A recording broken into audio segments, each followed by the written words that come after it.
Sup. Sup. So, but Stanley wanted us to change the greeting, right? So we are trying something like sup. But this is Stanley Okwa. and Otito Okwa from the Grey Couch. We're going to give you another nod, right? If you know the nod, you know the nod. Yes. Okay. Today is going to be all about Brad Stanley because we talk about everything, right? I'm showing him my messages and I've been getting quite a few messages of people saying, how's your husband, coping with you like outshining him? Because I guess in the past few weeks there have been quite a few projects that have come to light. And right. We're not going to expatiate on the outshine context. But whatever you think it is, you're probably along the right. But yeah, outshine. And this is not the first time this has happened. Let me give a little bit of history with that. When we were graduating, she won a couple of awards, and there was a gentleman that walked up to me and I said, "Oh, how are you managing? Your girlfriend is so smart." You know. And at the time, I just brushed off with humor, saying, "Well, at least she's not dumb. What about you? How's your girlfriend working for you?" Anyway, that was then. And then after that, there was a thing with the college, the postgrad program, where you were getting your PhD, and I didn't want to be out-degreed, right? And so I pushed. But anyway, pushing ahead to today, present day times, and I guess we just want to try and tease out what my coping mechanisms are, real coping with all the attention. And if I have to say first of all that I'm still coping. I'm still working out my salvation with your traffic. I'm kidding. But at first when this happened, there was a question of envy. And like, oh, why isn't this happening to me? And if I said that didn't happen, I wouldn't be being completely honest. Disingenuous, right? Yeah. There's a little bit of envy saying, oh, why isn't it happening to you? And then the next part that came up is a question of competition. We kind of addressed that as in, okay, I want to go at this, where did the change of heart come from me? It came where now it came where I decided to take 100% responsibility for where I was at. There's a quote, I can't remember where I read it or how it goes, but essentially the gentleman asks a question about, in a couple relationship, in a married relationship, who is responsible? How do you share the blame, the responsibility, or the blame? Both sides of the same coin. How do you share that responsibility? And one person came and said, 50-50. Another person said, 80-20. And then the answer was 100%. That each person is 100% responsible for whatever the outcomes are, And that really resonated with me at the time as in, so that means that whatever happens, I am 100% responsible for the outcome. So I embrace that, and say, okay, let me push forward. No matter what I see, what it seems to be like, what is the outcome? What do I want to see? And how can I now? I didn't have 100% control on everything, but what I did have control of really helped push things forward. So because there's the other side of it, right? Where for me now, for us as Africans, right? There's that expectation on me to step back, right? To say, you don't want this causing issues in the relationship because you're trying to achieve, right? So you're being too ambitious, if there's ever, a word like that. But again, around the expectations or cultural expectations of, you need to take a step back, right? You need to kind of step back and let the husband, be the guide. It's interesting you say that, because remember when we were dating at the time, I always used to say, I don't want to stand in the way of your greatness, and and then we get married and you realize and it's one thing, exactly. It's one thing to say something, and then another thing to really act it out, right? And it sounds so romantic until you're neck deep in it. So I decided to take 100% responsibility for whatever outcomes I wanted to see.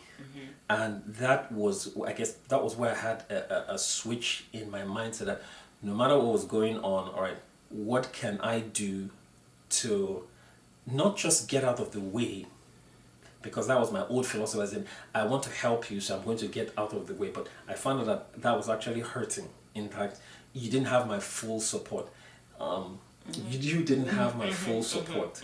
I wasn't actively helping, but then I was inactively hindering. Yeah, you know? and that's what we talked about, the sabotage, right? Like Exactly. you say, when there's that competition, sometimes the sabotage comes in. And the thing is, people sometimes are not aware. I mean, Yeah, that's true.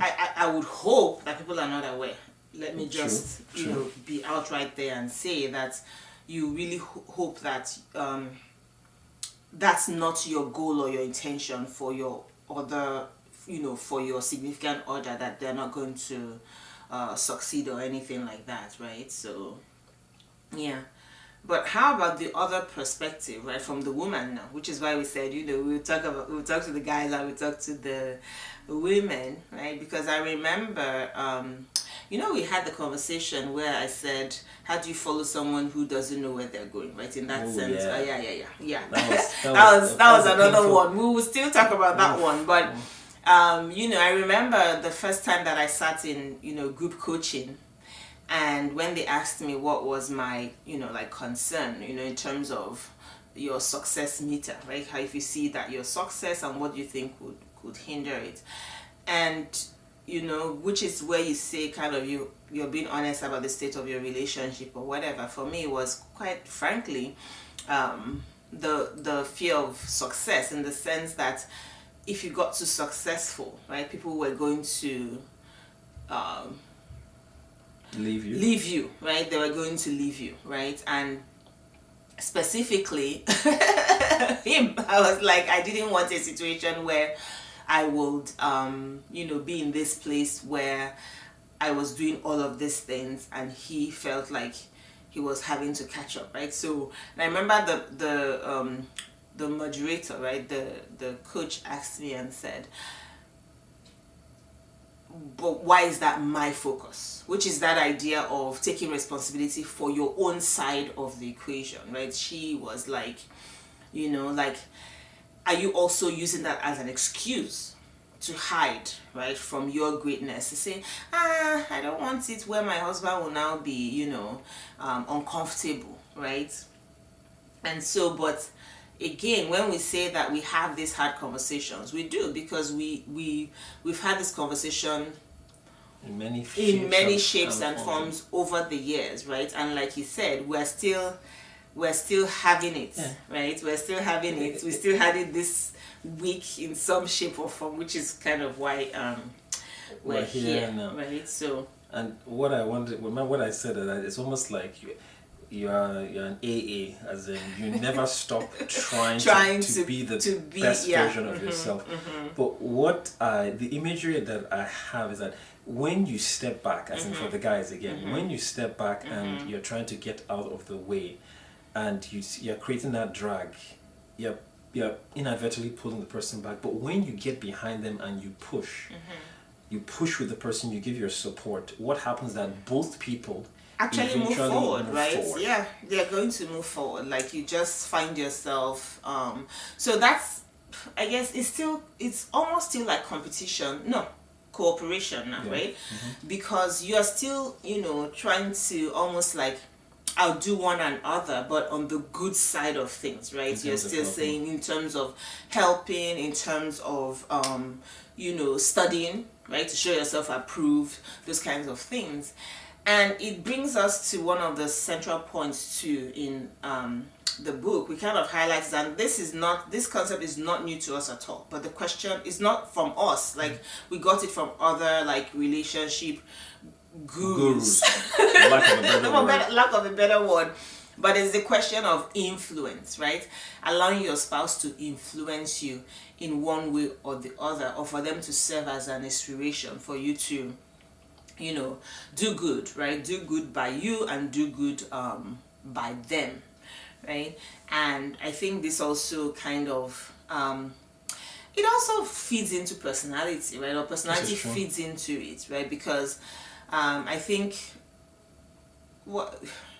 what's the thing? You kind of say, oh, I want to avoid conflict, but you're not avoiding the conflict, right? It's just like simmering there until you say, okay, I'm gonna look this burger in the eye and just talk about it, right? Or at least try to get to the to the root of the matter. Right? So I have to point out that, again, a lot of times when I felt, like, this doesn't have to do with success as well, but when I felt I was achieving my goals or succeeding, I have to define what success is. What your success parameters are. Because someone could look at you and say, "Boy, you're doing okay. Like, you're doing okay. What are you talking about?" But true, when I felt that I was not okay, my responses, again, I'm going back, my responses then were more favorable and almost accommodating, as it were, as opposed to when I felt that I was not hitting the targets and goals.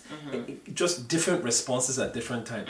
Once I embraced that 100% responsibility, it didn't matter where I was at the time. I know that it's something transient, and in the meantime, you do not want to hold the other person back. Another thing also, though, was the response when in public and response in private. Public being family, friends, and opposed to being at home. And when there was a dissonance, it did each person a disservice. At least it did both of us a disservice. As opposed to when what you're seeing at home in the bedroom matches what you're seeing, as they say, in the boardroom. Hey, I'm looking for two B's here, okay? The bedroom and boardroom, okay? Bedroom and boardroom, okay. I'm looking for two B's here. Work with me here. So that congruence, when you're congruent, it was easier to just, your wife is doing so well. Yeah, she is actually, You're able to bat that off without them because there's no dissonance, you are in sync. Again, it comes from the hard conversations of just being bare and vulnerable, saying, listen, these are the things I'm afraid of, and when that comes to the light, you're able to, we're able to not say, okay, why so much? Why is this? So I think the question I have for you is, but what role do you think the other party plays? Like, so in all of this, right, did you think, she's too much, right? Like, is there that perspective? Because I think that for, I guess, certain people, right, that's that opinion that sometimes people have to say, you're too intense, right, in that sense. But then, is it something where you feel like the person should really step back? Right, for you, in our marriage, okay, since that's the area of my expertise, I love it. it's different because you see the person vulnerable, and you also see the person do the work, So when they say that thing, someone thrives for 30 years and then overnight success, but you see the work and you see the toil the person goes through, and even the self-doubt, saying, will this be good enough, will this not be good enough? And you are cheering along, you're supporting, So from that standpoint, it's hard to tell the person to step back. It's like you've seen somebody train for something, another run, and then on the day of the marathon, I tell the person, hold back, don't give it to, but you've seen them do the work. So from my perspective, no, there was never, I was like, okay, you've done, it's time to reap the reward for the effort you've put in. But that's something that other people might not see. Just it's like the Facebook reels where all you're seeing is the highlights of the person, not knowing the days where you're down in the dumps, the days where you're like, there's self-doubt, And I guess that's teamwork. That is really teamwork. Cheerleading, I think, like, the person is your biggest cheerleader, right? So again, like we're saying, it's not just with words, you're actually like doing the work of clapping for the person. And another analogy that I want to point out, when you are in the back and you're sabotaging them, it's like the person holding both people down, and one person is fighting two battles. You're fighting the battle with the outside haters that are saying you're not going to make it, and you have a Brutus. What's the name of that guy? The Shakespearean guy. Brutus. That's one. A brutal Brutus stabbing you in the back. What's up with the B words today? I don't know. This is February. But anyway, but that's just another analogy that I want to.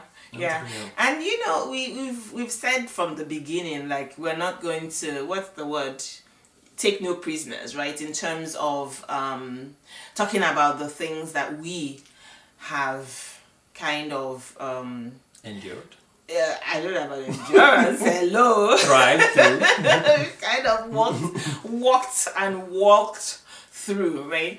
And I think that we're not under any illusions that you will not probably have another thing that you have to walk through. But when you know that your foundation, right, is kind of has been rebuilt, so to speak, right? It was always there, but sometimes, you know, you can have hurricanes that want to shake it, and then you kind of now rebuild gradually from the ground up. I think that's another thing too, where you kind of say, okay, you know, work is work, home is home, and you do your best by both, right, in that sense.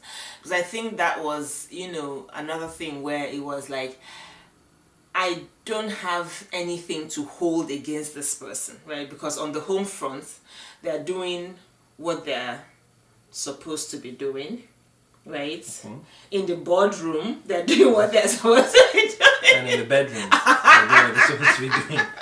Keeping with my bees. Yeah, so, you know, you kind of say to yourself, if it's not just like foolishness at some point, right? Like, why would I be trying to sabotage the person, so to speak? But, you know, when emotions come into play, rationality leaves the room. So I think that's the idea, which is why you kind of have to draw back and bring your logical self in and say, what am I doing, right? And have the conversation to say, let me know how I can best support you. Right? What am I doing, and why am I doing it? So how about you all? Do you have you know, any ways where you think your spouse could best support you, right? And not the inactive hindering. That was a new one. Inactive hindering. But let us know, right? Send your comments, questions, anything you kind of think that you may want to hear our perspective on. The email is gonna be in the description notes. Yeah, so we'd love to hear from you, recognizing that we're all on this journey together. So don't forget to like and subscribe and share. Yep.